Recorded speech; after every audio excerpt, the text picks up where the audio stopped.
Meron siya guys, kahit na unplug.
Ayan guys, finally naayos natin to. Si RJ. Yan. Rocker yata to or ano, i-research natin. Yan. Ayan, di pa siya ganun ka-perfect pero decente na siya. Pwede na siyang pangbaragan. Hindi ko pa nakabit yung last na string. Reuse lang yung strings natin. Yan. Pinalish ko na yung bridge. Bago na yung screws, stainless sana, pero hindi pa tayo nakadaan sa stronghold. Medyo makalawang pa yung pickups. Gagawa natin na ng video kung paano tatanggalin yung kalawang. Yung frets, decente na tsaka board. Pero hindi ko na pinalitan yung lumang frets. Medyo malalim dito. At tsaka medyo malalim talaga yung ano dito. Hindi ko na siya masyadong binura. Yan, kasi mauubos yung board.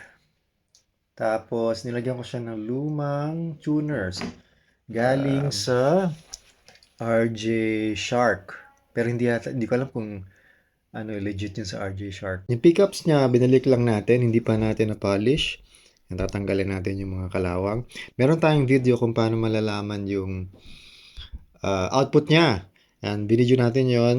Gagawa natin ng separate vlog para malaman natin kung paano mag-layout ng pickups, lalo na kapag hindi kayo nakapag-label. Yan. Malalaman nyo, usually, ang pinaka-high output is itong si bridge pickup, and then ito yung pinakamahina si middle.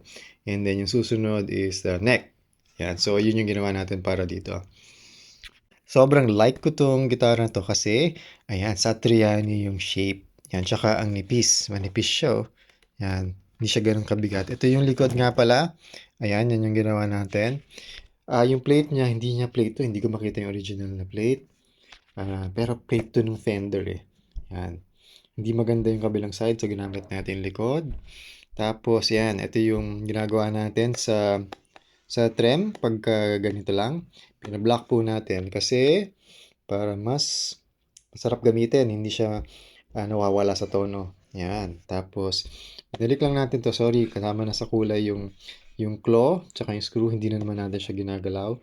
Ito yung ground niya. Tapos nandito yung wiring.